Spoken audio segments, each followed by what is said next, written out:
Mange tak, fordi I vil komme, og jeg håber, I er blevet tørre efter gårsdagens strabasser. Jeg står og spørger, hvor findes verdens bedste politi? Hvis I herinde hører til blandt de godt 55% af danskerne, der angiver at være meget tilfredse med dansk politi, så vil I måske være tilbøjelige til at sige, at verdens bedste politi, det har vi da i Danmark.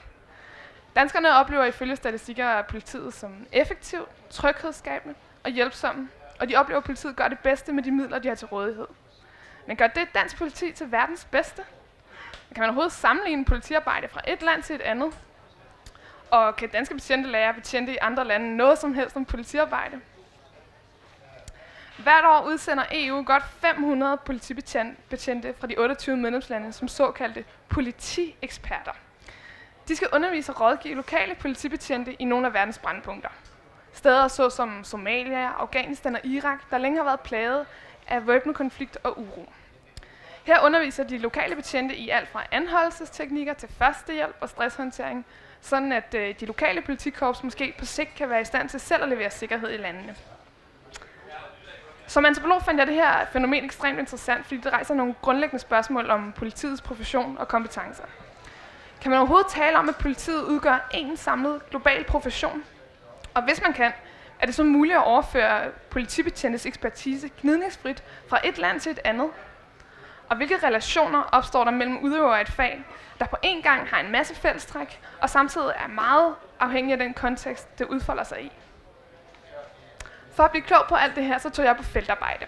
Og det er en metode, som har været dyrket og elsket blandt os antropologer, siden de første af slagsen bosatte sig blandt nordamerikanske indianerstammer eller på fjerne Stillehavsøer i begyndelsen af det 20. århundrede.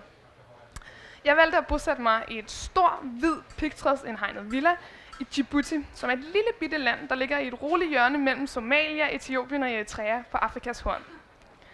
Her boede jeg sammen med 7 europæiske betjente, der var ansat som politieksperter på EU's kapacitetsopbyggende mission EUCAP Nestor. Igennem 3 måneder fulgte jeg de 7 betjentes undervisning af 60 somaliske politi- og kystvagtbetjente på et træningsakademi ude i ørkenen. Og jeg sad med til de møder i deres aircondition nedkølede kontor, hvor de planlagde og evaluerede undervisningen. Jeg var også med betjentene på sushi-restaurant, til fødselsdag, på stranden og på ture langt ude i ørkenen. Tilsammen så gav al den her deltagelse i betjentenes hverdag mig et indblik i, hvordan de selv ser deres rolle som politieksperter.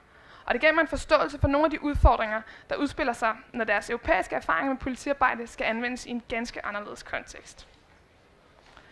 Og noget af det første, der stod klart for mig under feltarbejdet, er, at der ikke hersker nogen international konsensus om, hvad der udgør rigtig politiarbejde.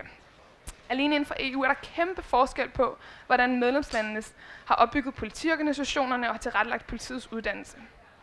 Jeg talte med nogle embedsmænd i Bruxelles, som fortalte mig, at der hersker stor modvilje mod at lade politiets arbejde og uddannelse harmonisere på tværs af landegrænser. Og hvor stadig flere professioner i EU er blevet harmoniseret, sådan at eksempelvis en dansk ingeniør han kan anvende sin uddannelse i Italien eller England, så oplever en del af medlemslandene altså tanken om, eller oplever politiets arbejde som særlig nationalstatslig anliggende. Og tanken om, at man fra Bruxelles skulle nedfælde nogle standarder, der går på tværs af EU, opleves altså som en trussel mod nationalstaternes suverænitet. I det lys så må de udstationerede betjente trække på en mangfoldighed af forskellige nationale traditioner og erfaringer i deres arbejde ude på missionerne. Der hersker dog også nogle fælles grundlæggende forskninger om, hvad der udgør rigtig politiarbejde. Og på missionen i Djibouti kom de her forskninger til udtryk i de kursusplaner, der lå til grund for kurserne for de somaliske betjente. Her så talte de 7 europæiske betjente om, at der var visse politifærdigheder, der var universelle, som havde en gyldighed i alle lande. Og det kunne være færdigheder såsom at indsamle bevismateriale, skrive rapport eller tegne skitser over et gerningssted. Og de her fag de fyldte altså meget på skoleskemaet for de somaliske betjente. Der var der også en masse mere sådan specifikke færdigheder, der var målrettet den lokale kontekst. Det kunne være svømning og yde førstehjælp eller personlig sikkerhed.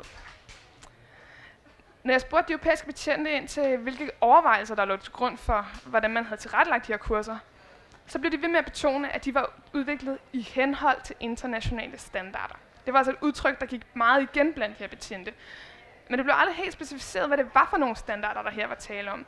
Var det her en henvisning til menneskerettighederne generelt, eller var der måske nogle mere specifikke standarder på politiområdet? Det viser sig dog, at der ligesom inden for EU ikke findes nogen fælles europæiske standarder for politiets arbejde og uddannelse, så findes der heller ikke i bredere internationalt regi nogen fælles retningslinjer for, hvordan man skal tilrettelægge de her kapacitetsopbyggende kurser for politi- og kystvagtbetjente. Men den her henvisning indikerer tilsyneladende en forskning om, at politifaget alligevel er knyttet sammen på tværs af landegrænser af nogle fælles professionelle standarder.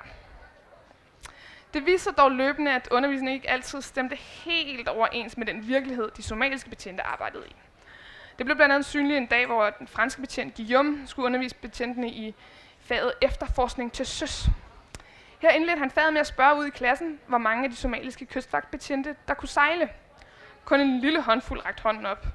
Og da han efterfølgende spurgte, hvordan deres kendskab var til flagregler, så de somaliske betjente rådvildt rundt på hinanden og begyndte at mumle frem og tilbage på somali.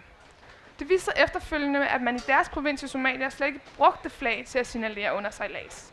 Og når så få af dem overhovedet kunne styre en båd, skyldtes det, at deres kystvagtenhed slet ikke rådede over både.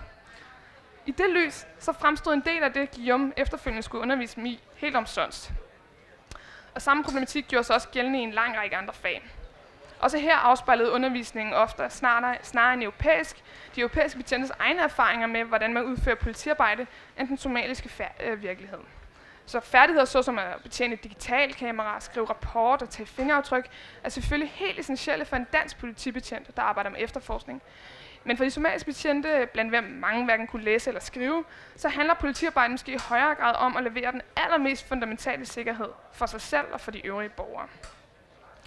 Så nogle oplevelser som dem her, det var med til at gøre det klart, både for mig og for de europæiske betjente, at politiarbejdet er en ekstremt alsidig profession, der varierer meget i forhold til den sociale, kulturelle og politiske kontekst.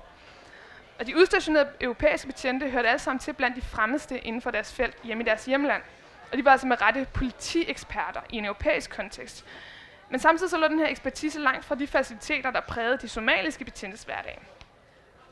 Og det her det peger på en central problematik, der gør sig gældende for fænomenet politiekspertise og for EU's kapacitetsopbyggende missioner generelt. At på den ene side så opleves politifaget som en global profession, fordi den er forekommende i alle nationalstater, og fordi den har en lang række fællestræk. På den anden side så er der nogle ting ved det her fag, der gør det ekstremt svært for de europæiske betjente at overføre deres ekspertise fra et land til et andet. Og her så spiller forestillingen om fælles professionelle standarder en vigtig rolle. Når de europæiske betjente igen og igen kunne henvise til internationale standarder for politiarbejde, så var det sådan en måde, at de ligesom kunne rygdække deres ekspertise. Altså de kunne ligesom påpege, at deres europæiske politikompetence og politierfaring havde en universel gyldighed, også selvom de her standarder ikke nødvendigvis var nedskrevne nogen steder.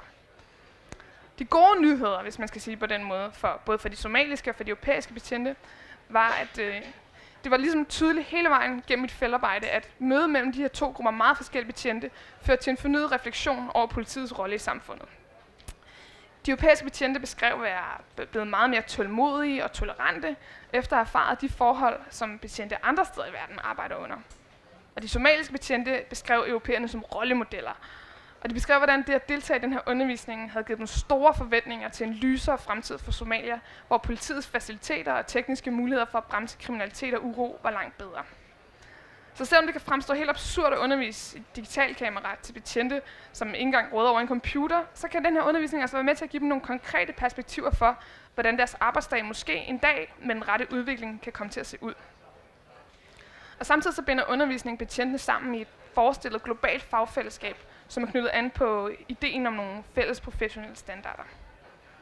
Hvis jeg her lige til sidst skal vende tilbage til mit indledende spørgsmål om, hvor vi finder verdens bedste politikorps, så er det forhåbentlig blevet tydeligt, at hele ideen om at sammenligne politikorps på den måde og opgøre, hvor verdens bedste eller stærkeste politikorps findes, er nærmest absurd, når man tænker på, hvor alsidigt og kontekstafhængigt politifaget er. Det er jo samtidig meget tydeligt, at det er meget lettere for danske betjente end for somaliske at opretholde sikkerhed og ro og orden. Men samtidig kan man sige, at selvom de måske er politieksperter i en dansk kontekst, så er det, der tæller som politiekspertise i en europæisk eller dansk kontekst, de kan ikke sådan lige overføres til alle mulige andre kontekster, men det må forhandles og omdefineres i møde mellem de konkrete betjente. Det var det, jeg havde at sige.